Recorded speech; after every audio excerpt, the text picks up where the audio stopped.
Good evening. My name is John Ducksworth. I am the New York coordinator for EMI, uh, hosted here at Central Synagogue here in New York City. And we welcome you to this evening, this panel discussion of around what is a prison chaplain? What's the role of the chaplain in the prison setting? What's their ministry? What's their intent? What how God leads them to do the work that they do?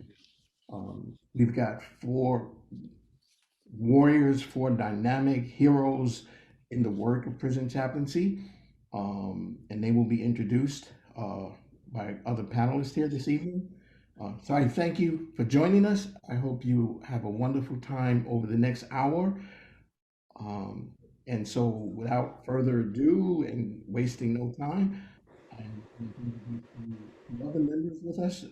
Donna Hylton is with us, and known to many of you, Rabbi Hilly, uh, and they will lead the conversation tonight.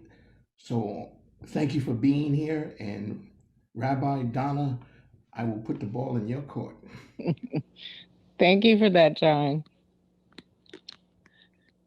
So, hi everyone. Good evening. Thank you for being here with us. We really thank you for taking time out of your night to be a part of this, conversation. We don't like to say that we talking at or talking to people. We're with you in one, right? We're all together in a collective, and so welcome, Hilly. Thanks so much, Donna. I'll just say welcome, everyone. Central Synagogue, we are honored to host this event tonight. And it's just been such an honor to work with John Ducksworth, who opened our call tonight. John is the director of New York's EMI, Ending Mass Incarceration National Network, and he's building that region, the New York region, with us here at Central. And he's just brought so much wisdom and brilliance to our staff here and our team here in our community. So, John, thank you so much for bringing together this conversation tonight and for really helping us change the narrative around mass incarceration. It's also such an honor to be in conversation with Donna tonight. Donna, I got a call from one of our members who said, "How did you get Donna Hylton on this call tonight?" So, Donna, if you want to start us off with a question. I have to say that I don't know that respect really is a result of some of our panelists tonight, and who I'm about to introduce. It's because of people like Reverend Dorothy Muller. It's because of my Rabbi Joanna Katz, and others that, I am who I am today. And it's that we want to give to others as well. And this is the purpose of this conversation tonight. And so with that, I just want the panelists to just introduce yourself. And, I won't start with who I know. So I'll pass it to Reverend Edwin Muller. Just introduce yourself to everyone. I'm a retired chaplain. I started in 1967 at Greenhaven Prison. And 7 years later, I was put on central office staff in Albany as a regional coordinator. And I eventually ended up as director of ministerial and family services. I also was sent to Wallkill to start the first family reunion program. That was in 1976. And for the last 20 years, I've been a volunteer with the Exodus program, which we started back in 1968 and still operates today. I could say a lot more, but I'll just end there. Thank you. Thank you so much. Chaplain Salahuddin. Alrighty, so I am one of the imams of my community. I also am considered to be a retired chaplain, although we never really retire because we're always working some kind of way. But I actually worked for the Department of Corrections, New York State Department of Corrections, for 28 years. And I was writing some numbers down, and I said, you know what? Actually, it's a whole 40-year experience, because for the first 12 years, not that 28, but in that 40, the 12 years, I was one of those people running around in circles, that recidivism will in and out, in and out, in and out, not really knowing which way to go. And then I was able to get my head on straight. And so when I got out, because of the kind of work that I was doing in my studies and things like that, I decided that I wanted to come back in and help those who were still incarcerated, to try to help them to break the cycle of recidivism. And I'll stop there. And you can call me Salah, it's fine. Thank you. So with that, Rabbi Joanna Katz, my dear Rabbi. Thank you. I really want to also appreciate, before I say anything, Central Synagogue for doing this very, very important work and bringing me together with my friends. It's incredible. So as we were introducing ourselves, I really want to go back and say that, I don't know, sometime in the 1980s, before I went to rabbinical school, I was at the Jewish Theological Seminary and Union Theological Seminary trying to decide where I was going to go and what I was going to do. And I went with the Masters of Professional Studies to Sing Sing, a program that was started, John, I don't know, in 81 or 82, something like that. John was a graduate of that program. And when I went to Sing Sing and I worked with those guys, I knew that I wanted to be a prison chaplain. So when I went to rabbinical school, I knew I wanted to be a prison chaplain. Not an easy thing to get into in New York State. I ended up at Bard College, where I met my friend, my beloved friend Salah, who is on this panel, who I haven't seen for quite some time. And then in 2000, I think around 2000, I left Bard and I became a DOCS employee of the state of New York, first at Taconic Correctional Facility, and then at Bedford, where I really found my home and found Dorothy Muller, my colleague. So I was at Bedford for 16, 17 years. And I studied the work of Ed Muller, who was a pioneer, who was guiding all of us in invisible ways. So just a pleasure, really, an honor to be in this group and to be here. Thank you. Thank you for that, Rabbi. And of course, last but never least, Reverend Dorothy Muller. Thanks, Donna. I will tell you, I am a different kind of retired chaplain in that I retired before I became a chaplain. In late life, I ended up taking seminary classes and then decided to take a chaplaincy training program inside Bedford Hills, where Donna was a student with me, and Joanna was a guest speaker.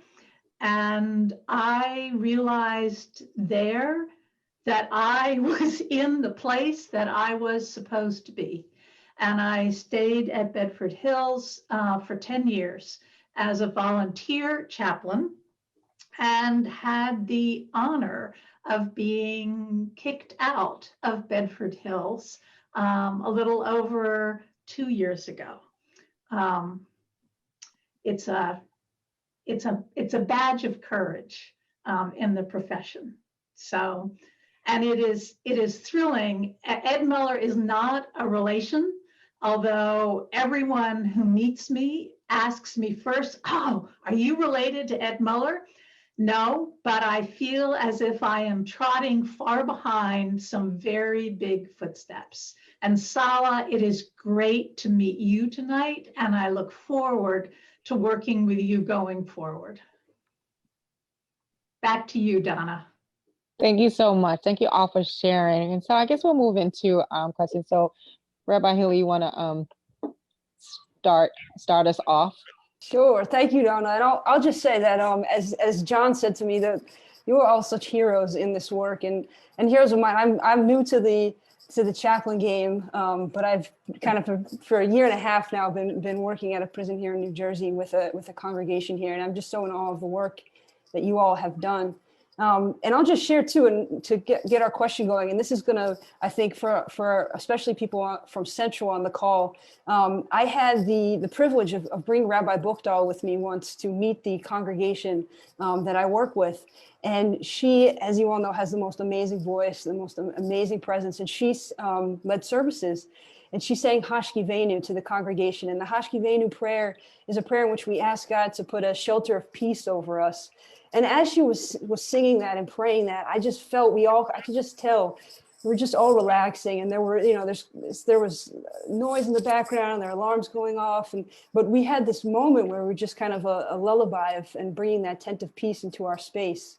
And I want to ask all of you, what are the texts, the themes, the religious images that you have found in this work that both inspire you and the people you work with? What are if you want to share a text or an image or a prayer that really resonates with you in your ministry? And maybe we'll start off with Pastor Muller. Hilly, it's Dorothy.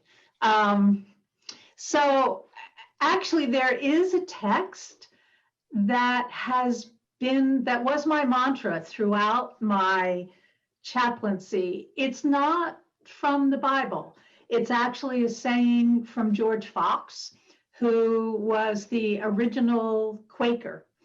And he said, walk abroad and speak to that of God in every man.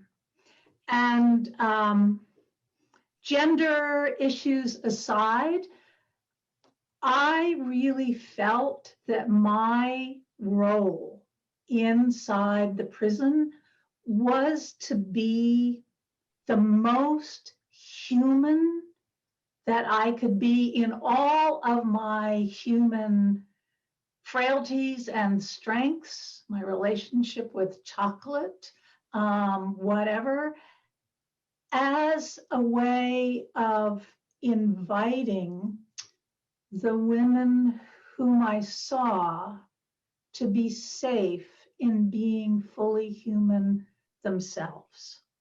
So I'll stop there. And to speak to that of God in them and invite that of God in them to respond. Thank you, Dorothy. Imam Salah, I'd love to hear what you think about this question. Okay, it's a very good question, and thank you so much, Dorothy, for sharing. We have the Quran, which is the book of guidance for the Muslims, and then we have what is called Hadith, and it's reports of what the Prophet Muhammad did, said, and was accepted. Certain things that were going on, whatever was done in his presence, if there was something wrong, he would say something about it. And if he didn't say anything about it, then it was okay to do. So in there, it has something similar to what is in the Bible. And as I mentioned to you, I didn't mention the fact that I was with John, and I was one of the first graduates of New York Theological Seminary inside Sing Sing Correctional Facility. And so we know it as a Christian seminary. And then when I finally got out, not right away, but actually later on in life, I went to Hartford Seminary and got a doctor of ministry degree. So another Christian seminary. So I'm connected to Christians because, of course, my background, I came from a Christian family and I became a Muslim. So it says that we ought to be concerned about those who are incarcerated, about the person that is hungry, that needs to be fed, the person who is incarcerated and nobody comes to visit them. So those kinds of stories that we find in the Hadith and in the Bible that speaks about working with the disenfranchised, I felt that it was part of my responsibility to be there to work with them, because I believed, as I still believe, that whatever they did, if they did something, because we have a lot of people who are incarcerated and they're not incarcerated because they did anything.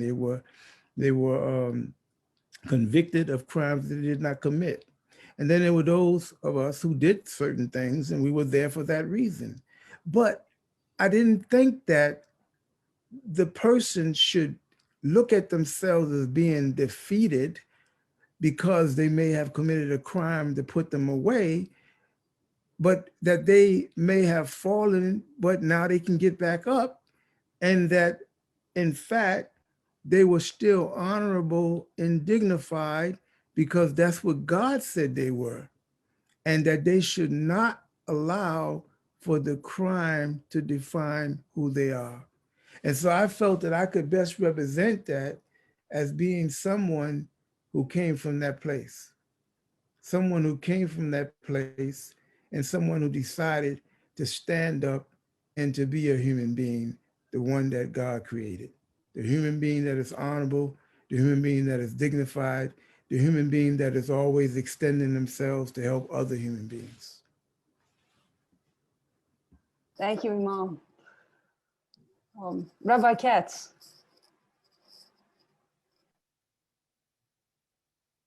You know, I'm sitting and I'm listening to all of this, and there are many teachings from the Hebrew Bible and from our prayer books and our, you know, all of our texts that inspire me, particularly B'Tselem Elohim, treating people with dignity and care and appreciation because they are part of the face of God. But if I go a step further, the thing that really motivated me and still motivates me, you know, I grew up on the Upper West Side of Manhattan. I went to Ramaz, I went to a Hebrew day school.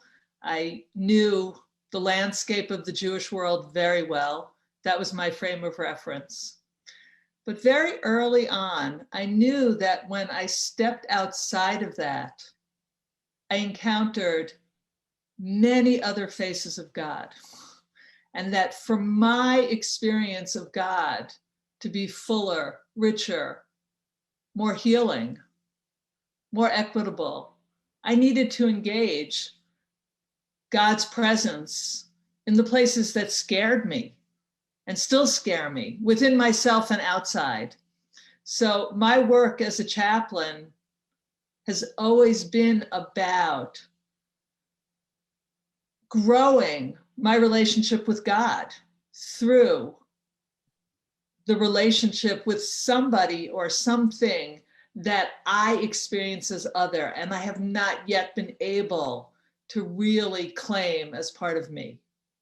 So that is very much the love place and the theology place, the place of Godding in the work for me. Thank you, Rabbi Katz. And definitely last but not least, Reverend Ed Muller. What are the texts and the themes that guide you? Okay, you can hear me? Can you hear me all right? Yes, we hear you perfectly. Yeah, there are a number of biblical texts that have been foundational for me in my work. But I think it was around 1976, we attached to our Exodus program from the book of Exodus, Egypt, wilderness, and promised land. We likened Egypt to the prison experience, where people live in a state of oppression and they develop at even an unconscious level a radical dependency on a system. And the wilderness is the street. And when you're in Egypt or in a prison, you begin to think of the street as a promised land, but the street is no promised land. And, Israel wandered 40 years in the wilderness, and a lot of people get out of prison. You know, they were a prisoner inside and they become a wanderer outside. And our promised land is our hope for the future, concrete plans that are life-giving, that pull us into the future. And we've added recently the Red Sea. And Kane Felder, a theologian at Howard University, said for African Americans, the Red Sea is their story. It's when Israel went from slavery to the freedom of the wilderness. And I think for people in prison, the Red Sea is the prison door. When you walk through that door, you leave the prison behind, but you also bring, particularly at an unconscious level, a lot of the prison stuff with you out into the freedom of the street. And as Nelson Mandela said, the only thing we've achieved is the freedom to be free. That freedom is something you have to work on. But Isaiah has a couple of references. Isaiah 35, there is a highway in the desert called the Holy Way. Some biblical scholars think that's a reference from the highway from Egypt to the Promised Land. It's the highway from death to life. You know, I try to work with people in prison that they have to believe that there is a highway there that leads from death to life. And we talk about the avenues of hope, and that they have to be identified. You know, when we started the first college program in 1968 at Greenhaven, both the prisoners and the staff ridiculed the program. They said, that's not a real college program. You know, it lacks quality and so forth. But out of that first college program, one man went out and earned a master's degree at Princeton and a law degree at Yale. And in 2016, he was listed in the New York Times as one of the top 10 super lawyers in New York. Another man earned his MSW when he got out, and he also earned a degree. About it, and it was eminently foreseeable, and indeed, I think, willful. Well, it's interesting that you say, he did say. I didn't get that. Anyway, the avenues of hope are critical. And we need to keep, you know, the seminary program at Sing Sing is a good example. I think over 500 men have earned their master's degrees there. But one of my basic texts is in the Gospel of John, the 10th chapter, where Jesus says, I've come that you might have life and have it abundantly. And I think we're called to be life givers. And we need to create the avenues that are life-giving. And I think, you know, we have to respect the fact that those avenues exist in every faith group. I think it was Bishop Tutu who said that, you know, if you were born into a Jewish family, you would be Jewish. If you're born into a Muslim family, you'd be Muslim, and so forth, Christian. And I'm a firm believer that the life-giving avenues are found in every religion. And I could talk all night about some of the great chaplains. And by the way, I was privileged to know 3 really outstanding Jewish rabbis who were our chaplains, Rabbi Koslow at Sing Sing, Rabbi Zimmit at Greenhaven, and Rabbi Metzger at Wallkill. And I'll just finish with a story about Rabbi Metzger. When he died, his wife took his body back to Germany. He had been the rabbi in Auschwitz. And she said, when they entered the village, there was a huge banner over the main street that said, our rabbi has returned. And he was so highly respected there as he was in this country. And my wife was chaplain at Wallkill when the Protestant chapel burned. And the next morning, Rabbi Metzger was in her office inviting her to use his chapel, which they did for 3 years until they were able to rebuild the chapel. But he was a gracious host and just had a great gentle spirit. Thank you so much, Reverend Muller. I want to linger in that phrase, those pathways to hope and life-giving, that life-giving. What caused that life-giving function of prison ministry. And I want to ask too, I'm going to turn it back over to Donna for our next question, and also just make sure that everyone knows that if you'd like to ask any questions or want to post in the chat, please do. Yeah, thanks for that, Hilly. So I want to stay in that vein as well. And I think what we've heard from everyone that just, shared with us, we heard love, right? Like the root of everything is love, how we treat each other, how we treat ourselves, and how we treat, people. And so based on that, I would like to, ask each of you, so what would that love translate? How would it look, feel like, taste like, being instruments of that love?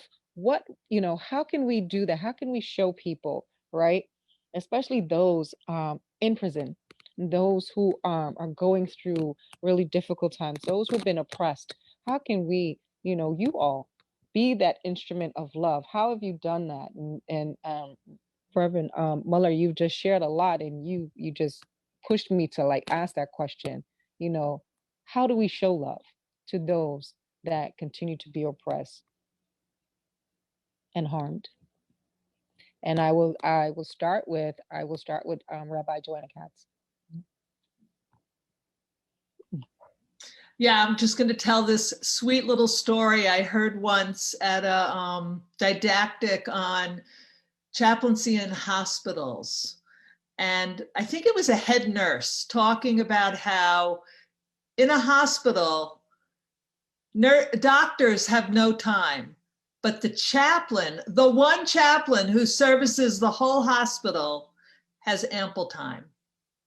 And I think that engaging people with that, cessation of hurry, but deeply and fully bringing ourselves with our capacity to love, because we know that in that moment when we're encountering need, there's so much that can happen, right? I mean, that moment where we're allowing ourselves to be fully present. Sometimes we can't be fully present, and then we recognize that we can't, and that goes a long way. But I remember one time walking into Bedford, and a woman I didn't know was sitting weeping. And my job at that moment was to kneel down next to her and say, here I am. Here I am. I don't know you, but I want to know you. And in that way, we become chaplains to the whole community, regardless of our denominational preferences. And in that way, we enact healing, we enact connection. Connection is the root of creating sacred community. And we live into the love that's there, that's possible, when we can slow down enough and open our eyes and open our hearts. So that's how we do it, Donna. In part. Thank you for that. Yeah, thank you for that. I won't presume that everyone wants to answer that question, but would anybody else like to just to share that love? What would that look like? Love look like in community for others? Well, Go ahead, Dorothy. I'm sorry, Dorothy. Go. Go ahead, Salah. Okay. So to really show or be an instrument of love, I believe you have to have that quality within yourself to make the connection that we are all a part of the human family. And because we are a part of the human family, we have some who may be in a situation of being incarcerated or behind bars that puts them in a situation of being very uncomfortable because they are away from home, and people are disconnected from God in many cases, whereas now they have the time and the opportunity to try to reconnect. And that is my responsibility to try to do that. I always believed that it was important to be there for the people, no matter who they are, no matter what color, no matter what religion. Even if a person didn't have a religion or said or claimed not to have a religion, to be there for them. And I have been affirmed by many people over the years to say that they appreciated that about me, because it didn't matter. I would be there for the person. Even if it was just to give them my ear and my full attention. You know, they say that the prophet, peace be on him, when he would talk to a person, he would turn his whole body toward them to let that person know that he's fully engaged. And so I would try to do that from time to time. But the point is that I will be there for that person, even if it was just to listen to them, to give them my ear, to hear what they had to say, even if as a chaplain, I couldn't do anything to change their situation, but they still felt the love because I listened to them, whereas others had not listened to them. And I hate to say anything bad about chaplains, but it was already said that you had some people who were good and some people who were not so good. I happen to know that in the place that I was at, Fishkill Correctional Facility, we had a Protestant chaplain, Reverend Boston, who was no longer with us, and Father Licata, who was no longer with us. The Catholic chaplain, the Protestant chaplain, and the Muslim chaplain. And the people at the facility, they called us the God Squad. They called us the God Squad because they knew that they couldn't put a wedge in between us, that we were all together. We respected each other and nobody could say anything about the other. And we would be there, we would cover each other. And we had that great love and respect for each other. So I would have the respect and the love of the inmate.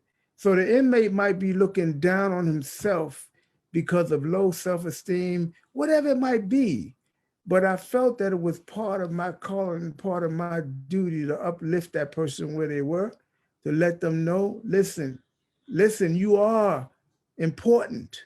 You have to see that for yourself. I see you, I hear you, you are important, but you got to lift yourself up and be that person. And so for me, love is expressed by me being there for the people, not just being there for my particular faith group. And I did this before I even started CPE training when I was going for the doctorate degree. So I knew that it was important to be there, not to try to proselytize. No, wherever the person is, that's where they are. Just be there to help them. And that's what I would do. That's love to me. Yes, thank you for that.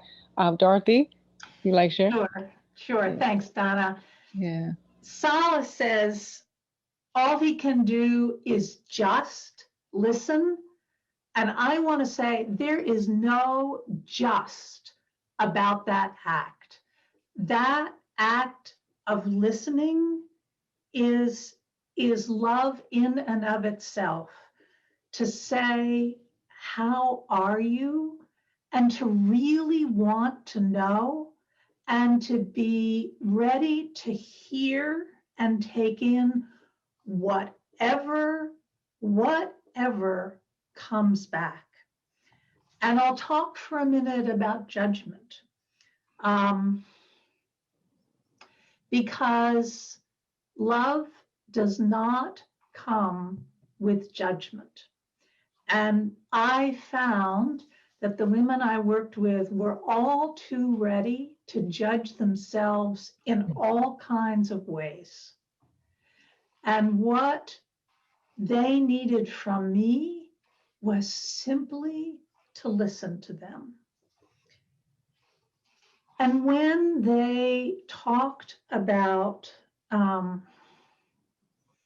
what they had done that put them in prison, what their lives had been like on the street before they got arrested, and when they despaired of ever being able to consider themselves good people, I would often ask them how God saw that younger version of themselves.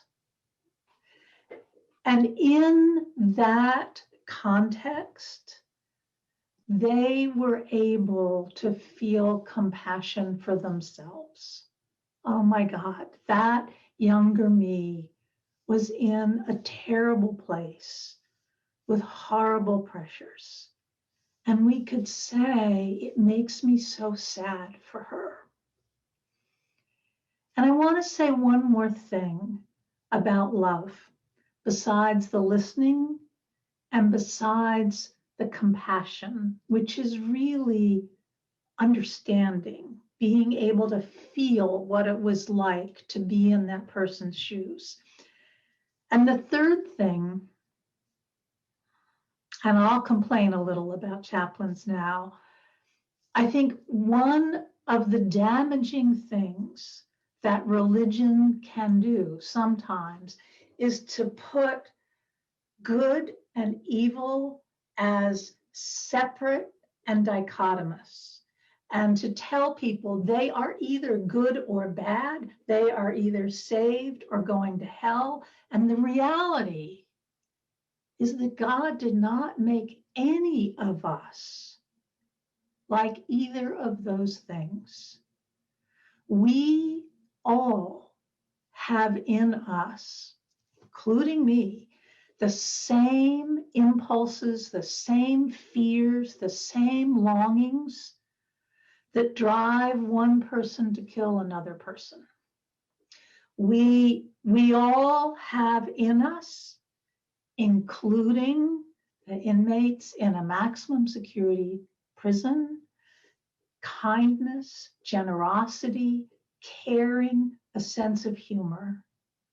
And our challenge as a society, and the challenge for people who are locked up, is to recognize that at that level, we are all the same.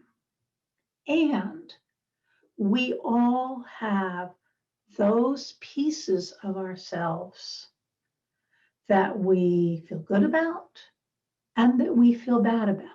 And our challenge in life is to learn how to manage them. But no one at any time in their life is either purely good or purely evil. And I'll stop there, Donna. They asked us not to preach tonight. Okay, thank you for that. That was everything that each of you said was really beautiful and resonates with me, because you were speaking to me still as that little girl, as that adolescent, as that young girl that was incarcerated and spent 27 years in a maximum prison, right?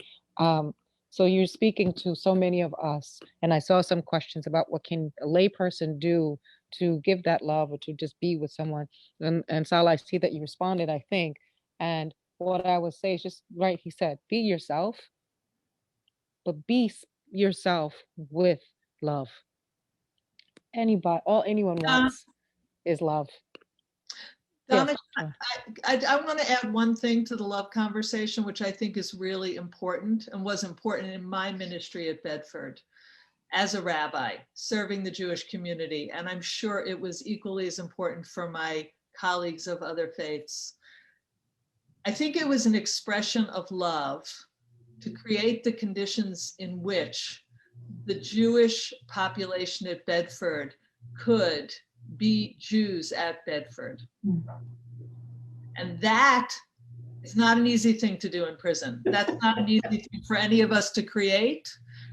But identity and honoring identity and celebrating identity and having the weight of the tradition be a force in the Jewish chapel, in the Protestant chapel, in the masjid, wherever it is an act of love. And before, Dorothy talked about the virtue of being kicked out, of prison. Some people say, and I think it's almost true, that if you're a good chaplain, you're bound to get kicked out, because love is expressed through song, literature, food, all sorts of things that are banned in prison. And we all walk a boundary that is not so straight, right? Just like Dorothy was talking about. So I think creating the conditions in which a Jew can be a Jew, a Muslim can be a Muslim, and feel those traditions is an act of love. Hi, Donna. Absolutely. Thank you for that. Thank you for that. Hi, Donna. Yes. Hi, I'm sorry. Donna. My name is Pastor Dana Rose. I'm here with Arthur Rose. I'm sorry, can you hear me? Yeah. Hi. Do you think I can just chime in again? I was listening to each of you talk about the thing of love, and I'm reminded of a scripture that says, love covers a multitude of sins. I myself have a reentry program here in Lower Westchester, where we deal with the post-release of the gentleman that we cater to coming from Westchester County Department of Corrections.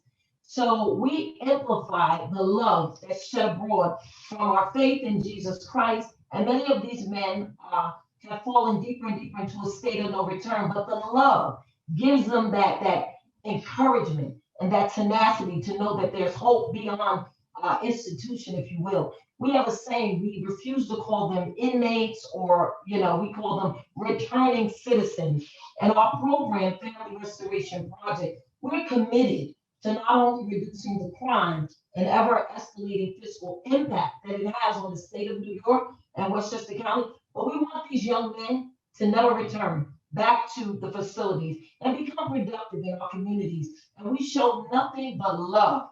And when I think about the word of God, it declares that I have an everlasting love. And that love that covers a multitude of sins for these men, it gives them hope, men and women, that is. I also had the opportunity to be part of something at Bedford. It was more like a job fair, and it was very interesting to be able to engage with all the women from different walks of life and be able to be an encouragement and an organization that would provide the services so they don't have to deal with all of the barriers. Me, myself, I've never been institutionalized. However, I wrote a book. I didn't do the crime, but I had to do the time. And reason being, my husband and my son were both institutionalized. And there were many chaplains and reverends that spoke into their lives and gave them the love that you're talking about tonight. So I just want to thank you for allowing me to share my thoughts on love. And the gentlemen and the women, I'm very passionate about what I do. I work in the city with law enforcement officers, chaplains, to help these young men and women back in our communities that they can become productive in society. Thank you, Donna. Thank you for your service and your support. Thank you for sharing that with us. Hilly, I think we can go into let's talk about like EMI, what we're focused on with how we can get into, how our faith community collective can support the work of ending mass incarceration.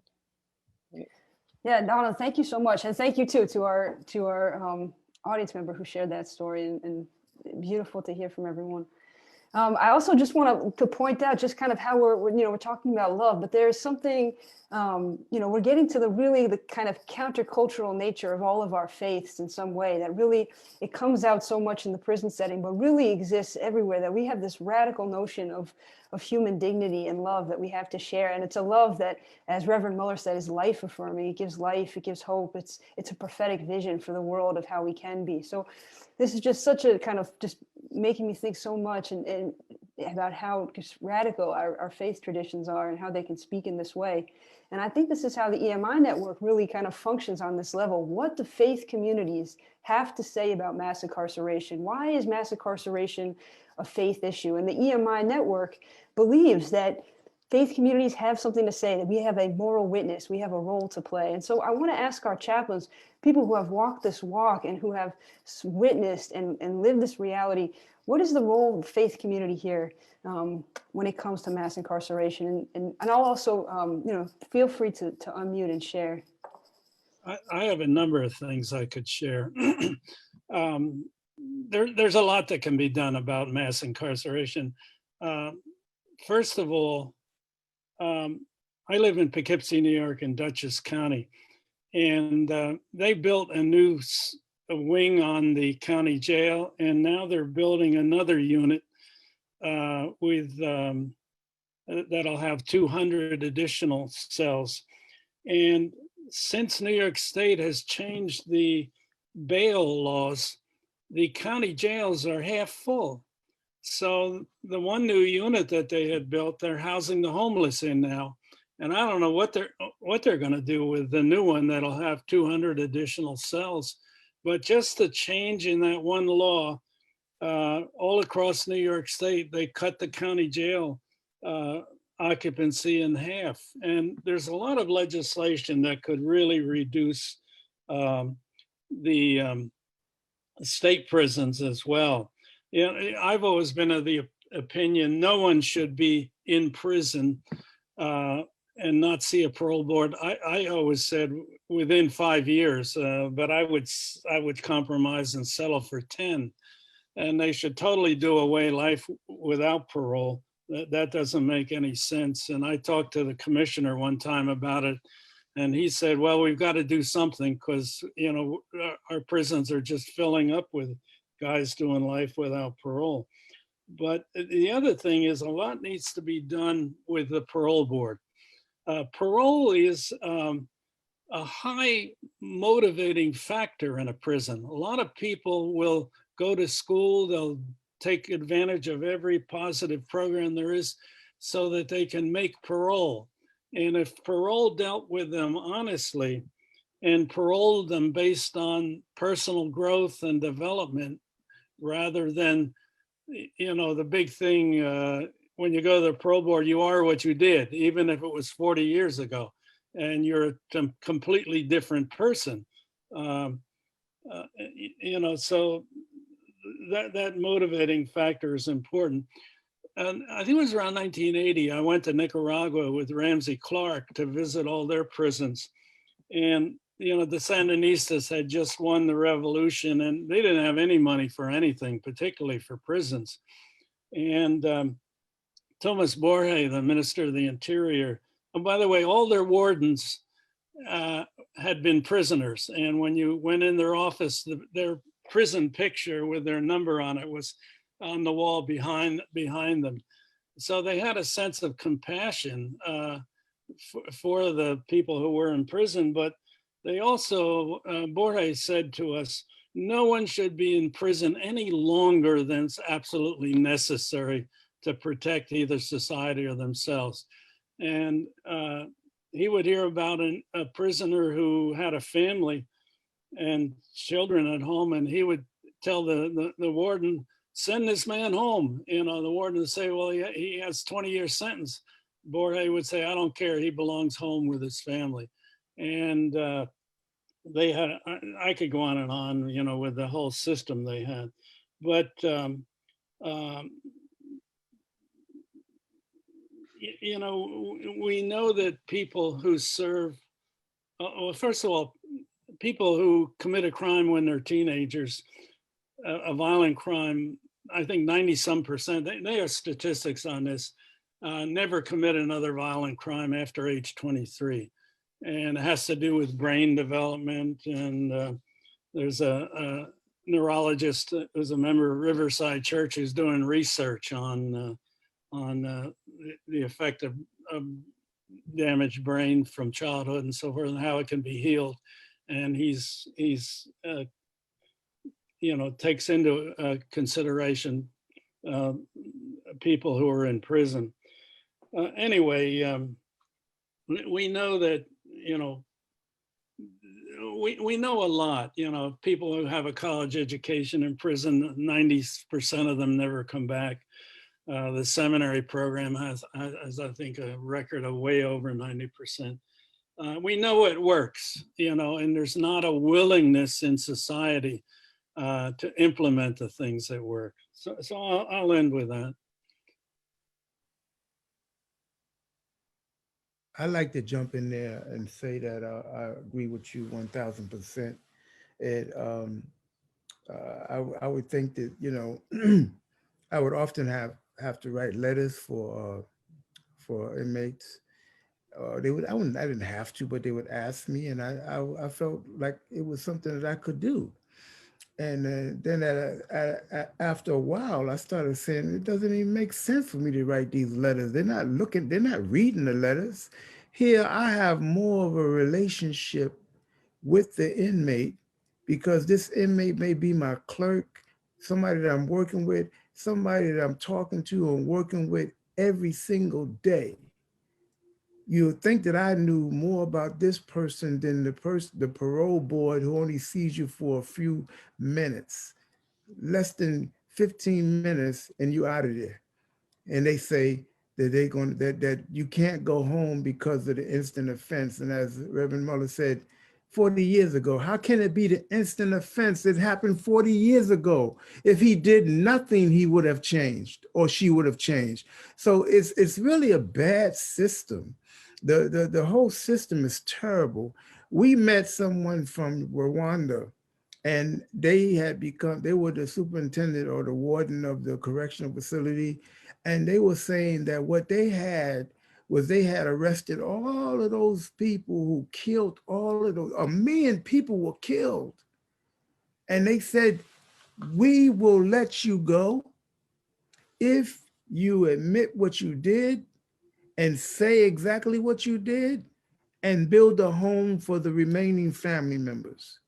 Whereas they were able to show that there was compassion, there was a reconciliation, there was all those things that our parole board or our system in New York just doesn't have. I mean, even to the point where after you do all that time and you come home, they want to continue to see you as an ex-offender. I understand that Governor Whitmer in Michigan is saying that after a certain amount of time out, that they expunge your record. So I'm saying there are things that can be done, and we should be in the forefront of that. We should be, as religious people, as faith leaders, we should be in the forefront of that to try to get them to begin to do these kinds of things. I always hated when I heard them say that a 13-year-old boy was incorrigible. How? He could have done a whole lot of things in that one day or that week or even in a month, but how is that 13-year-old incorrigible? That 13-year-old is still a kid. So we just, the system is just not seeing it right. And I believe that it will take a lot of the people who may have been involved with it inside out, whatever way you want to look at it, to be able to come with the kind of compassion that's needed to straighten it out. That's my take on it. You welcomed questions from the crowd or comments from the crowd. So if I may, I'm not as distinguished as any of you, but there is somebody asked about what we can do. I just spent my day with the Interfaith Advocacy Day for halting solitary confinement. And there is something that we can do, and that is that what was very clear from that day was that there's one person, I mean, there's enough votes to pass a limitation on solitary confinement in both the Assembly and the House. And it just depends on one person letting it come to the floor, and that's Andrea Stewart-Cousins, and she's our representative. And so I think if all 50 of us wrote letters to her, insisting that in the name of our communities of faith, that you have to bring this bill to the floor. It will pass. It will pass. It has enough votes. And I know people will still be behind bars and we need parole reform and everything, but here's one small 5 minutes of our lives that might actually make a difference now. So just an appeal if we can do that one small thing. I would, this is Dorothy, again, Dorothy Muller. I'd like to second that. Everything that is done in our prisons is done in our name. It's done in my name. It's done in your name. And if we don't want those things done, then we have to say that. We have to say that.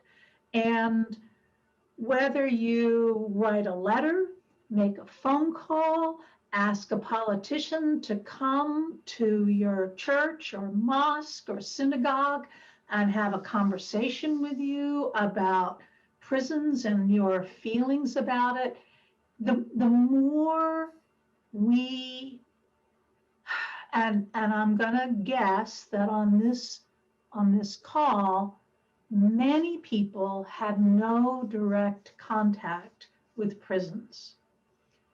The more people like you speak up and say you care, the more things will in fact change. A legislator If I can jump in here, if I can jump in here for a moment, this is John Ducksworth again. We have on the call someone who I'm going to take some liberties and introduce him, and that's a Reverend Ron Limbert. I'm sure many of our panelists know him. He's a former chaplain at Sing Sing Correctional Facility. He's a Catholic. He was a Catholic priest there for over 20 years, and he's written a book. He was at Bedford Hills too. Okay. He's the author of a book, Finding Refuge in God. I believe the exact title, Refuge in God, Refuge in Hell, Finding God in Sing Sing. And I know we only have 4 or 5 minutes left, but let me take some liberties here, executive liberties here, and say, Reverend Limbert, would you please jump into the conversation?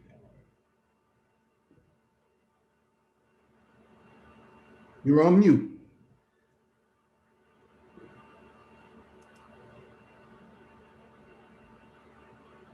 Can you hear me now? Yes, we can. Thank you for joining with us tonight. Oh, you're welcome. I'm sorry I got here late. I forgot. But I went to Rwanda with several other chaplains, like Patera Sabuni, and I was very impressed by their prison system. We got the grand tour, and they are such a poor country, they couldn't afford the luxury of keeping people locked up forever. So they did something really remarkable. They tried to rehabilitate them. And we lag far, far behind them in our efforts at rehabilitation. We're all about punitive stuff instead of trying to help them rebuild their lives. And I was just really impressed by them. And we brought that one chaplain, not chaplain, the superintendent over here to tour our system. And she was appalled by what she saw. She said, "You mean you keep people locked up in cages?" She says, "No wonder you have so many psychological problems in your system." Reverend, and again, I know we're short on time. We're coming to the end of this. Can you share in 30 seconds why you wrote the book, Finding Refuge in God, Refuge in Hell? I think I'm mixing up the title. Can you clarify the title for us and why you wrote it? Okay, the title is Refuge in Hell, because the guys always said that when they came to the chapel, they felt like they were no longer in prison. It was the only place where they were treated like human beings. And the rest of the title was Finding God in Sing Sing. But the whole idea was that Sing Sing is hell. Well, any prison is hell. And we need to try to help them find a way out of hell. Thank you for sharing that. I'm going to turn it back over to the moderators, Donna and Rabbi Hilly. Please bring us home.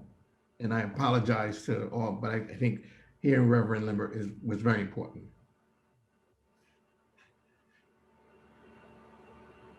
I'm going to say to Hilly and Donna, I don't know when we're ending, if we're ending exactly, but I do have one thing I'd like to say before we end. Should I go ahead, Hilly? Please, Rabbi. Yeah. So I see us all pointing in a certain direction. And I am so grateful for the younger clergy coming up, like Hilly and others, because I think they have a much clearer vision and understanding of how the carceral system intersects with other systems in our society. What nobody has mentioned is prison abolition. And I think it is important to state that prison abolition as a movement has been around since prison started. And that just as in our religious communities, we can talk about abolishing the death penalty. Nobody finds that egregious anymore. We need to begin to really talk about abolishing prisons. not to not help people, but actually to help people. Having alternatives to incarceration, having restorative programs, having mental health facilities, having addiction programs where people can find the care and the love they need, which they do not find in prison. And Central Synagogue is poised to do tremendous education about this.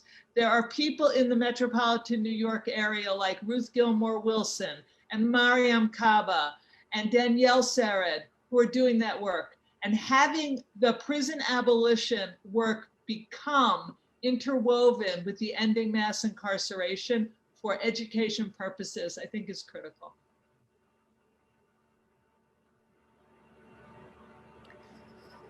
Thank you for Rabbi sharing. Katz. Yeah.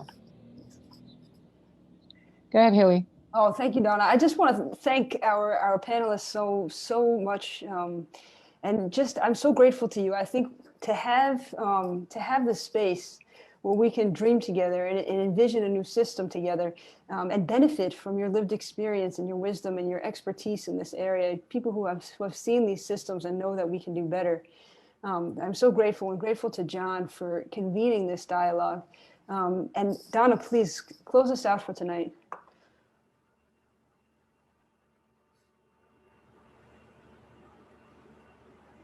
Unmute. Am I unmuted? Can you hear me? Yes. I was struggling with being unmuted. I just want to echo what Hilly said and what everyone has said tonight. I just feel like, this is the time, right? This is the time. We've all been under some really unthinkable, unimaginable conditions, right? And for those that have never been in isolation, understand what being disconnected from the human touch could feel like, smell like, be like. You've just been in it, right? We're still in it, right? We've lost that connection based on something out of our control, right? But we can control some other things. And what we can do as a collective, a faith community and people, just human beings, and expressing love in a way is to call out those things that we know are cruel, to call out those things that we know we could do better, right? We know that we have to be really honest as well. We know that there's going to be crime. There's going to be some stuff. Why? Because no one's looking at the root causes of things. We're not focusing on the root causes of what harms people. And so they go on possibly to harm. Poverty is a crime. There should never be a child that goes to bed hungry. Not in this country. And we are the greatest country in the world, right? Should never be a child that doesn't get the educational opportunity as another child in another community. That's wrong. There should never be anyone who is harmed because of the color of their skin or because of whatever their practice may be or their sexual orientation or whatever. That really is no one's business, right? But we cause harm with all these isms and things that we've created. And so if we come together as a collective and call these things out, that they're wrong, that if we lead with love and we do things based on that, we can change the way things are. We can change that. That is in our power. To Joanna's point, that is in our power. We have that opportunity right now to do that. But we have to do it as a collective. And thank you, Stephen, as you said that about Andre Stewart Cousins, right? We need to bring this to the forefront. There has to be a collective change. There has to be a collective change. We have been in one of the most darkest moments in our history, in our modern day history. And we're still in it. We're coming out a little bit, but we collectively can really bring us forward. Through that desert, cross the Red Sea. We can come through, we can come out of Egypt. We can get to that promised land. But it's going to take us as a people, a race of people, human beings, to do it.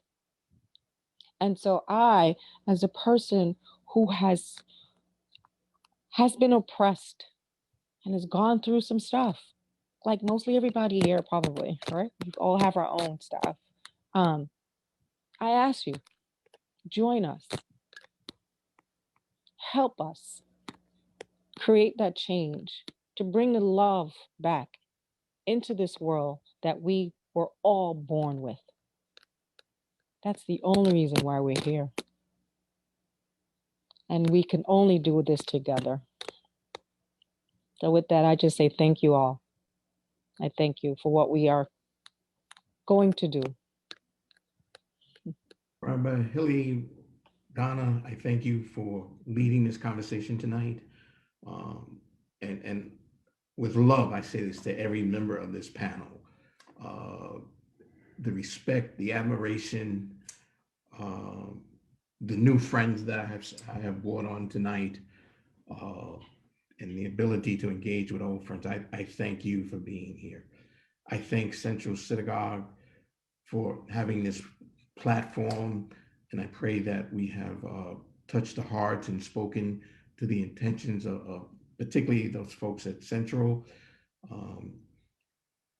to continue doing the work that you're doing. And for those who have heard us on live stream, please reach out to Central or reach out to someone on this panel to continue the conversation, to continue to be involved, to do as Donna has said, make a difference, change. We as people of faith, we have a responsibility, a moral obligation to lift up our voice, to bring our spiritual strength and bring the power of prayer that we all believe in and that we embrace to change the system that has perpetuated mass incarceration. We're past our time. And so without belaboring anymore, I am going to say, God bless you all. Good night. Shalom. Wa alaikum salam. And let's keep the conversation going. Good night.